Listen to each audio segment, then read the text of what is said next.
زانیاریەکان سەبارەت بە کۆبوونەوەی وەزیری دەرەوەی فەڕەنسا و سەرۆکی حکوومەتی هەرێمی کوردستان. ئەمە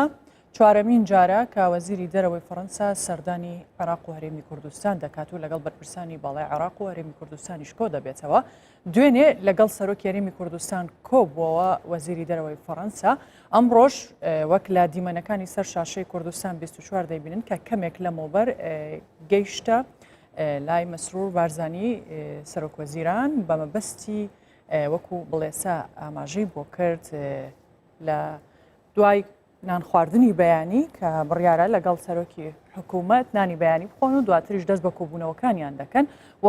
بڕیاریشە هەر ئەمڕۆ دوای تاوابوونی کۆبوونەوەکەی لەگەڵ سەرۆکی حکوومەتی هەرێمی کوردستان بچێتە لای سەرۆک بارزانی و لەوێ لەگەڵ سەرۆک بارزانیش کۆ ببێتەوە. ئەمە لە چوارچێوەی سەردانەکانی وەزیری دەرەوەی فەڕەنسایە بۆ عێراق کە ماوەیەک لەمەوبەر ئاماژەی پێکرا بوو کە بڕیارە سەردانی عێراق بکات لەگەڵ بەرپرسانی ئەو وڵاتە کۆ ببێتەوە بە تایبەت قسەکردنیش لەگەڵ بەرپرسانی هەرێمی کوردستان بە مەبەستی گفتوگۆکردنە لەسەر دۆخی ڕۆژاوای کوردستان و فەڕەنسا یەکێک بوو لەو وڵاتانەی کە هەر لە سەرەتای دەستپێکی ئۆپەراسیۆنی تورکیا بۆ سەر ڕۆژاوای کوردستان دژی ئەنجامدانی ئەو ئۆپەراسیۆنە بوو هەوڵێکی زۆریدا و کاردانەوەی توندی هەبوو بەرامبەر بە ئۆپەراسیۆنەکە و داوای ڕاگررتنی ئەو ئۆپەراسیۆنەی دەکرد و ئەمڕۆژ کە وەک بینیتان لە دیمەنەکانی سەر شاشەی کوردستان 24 جگەلەوەی کە دوێنێ لەگەڵ بەرپرسانی عێراق کۆبووتەوە و لەگەڵ سەرۆکی هەرێمی کوردستانیش کۆبوونەوەی ئەنجامدا بوو و لە کۆبوونەوەکەی لەگەڵ سەرۆکی هەرێمی کوردستان ژانێ فلۆدریان وەزیری دەرەوەی فەڕەنسا لە کۆنفرانسێکی ڕۆژنامەوانی نیگەرانی خۆی لەبارەی ئەو کردەوە سەربازیانی کە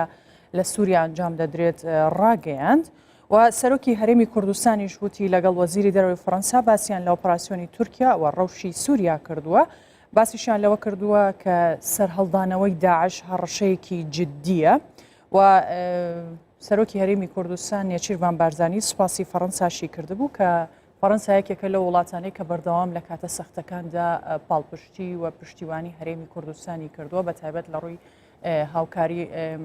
مادی و هاوکاری سەربازیەوە بۆیە لە پاش ئەنجامدانی ئۆپەراسیۆنی تورکیا بۆ سەر ڕۆژاوای کوردستانیش بەردەوام پاڵپشتی هەسەدا و کوردیان کردووە لە ڕۆژاوای کوردستان و دژی ئۆپەراسیۆنی تورکیا بوون بۆ سەر ئەو وڵاتە جگەلەوەی کە خۆیان دژی ئۆپەراسیۆنەکە بوون داواشیان لا وڵاتانی ئەوروپا یەکێتی ئەوروپا بە تایبەت و ئەمریکا دەکرد کە هەوڵ بدات بۆ ڕاگررتنی ئەو ئۆپەراسیۆنە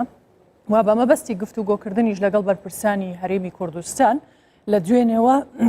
ژانێ فلۆدریان گەیشتۆتە عێراق و ئەمڕۆژ لە هەرێمی کوردستان لەگەڵ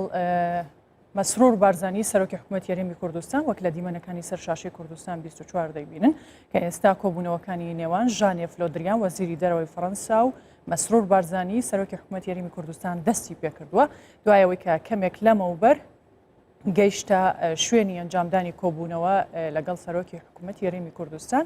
لە دیمەنەکان دەیبینن کە کۆبوونەوەی نێوان وەزیری دەرەوەی فەڕەنسا و سەرۆکی حکوومەت دەستی پێکردووە و ئەوەی کە زانیاری هەبێت سەبارەت بەو کۆبوونەوەیە وەکو هاوکاری ئێمە بڵێسە شاماژەی بۆ کرد زیاتر گفتوگۆکردن لەسەر دۆخی ڕۆژاوای کوردستان و گەیاندنی نیگەرانیەکانی فەڕەنسایە سەبارەت بە بەڕێوەچوونی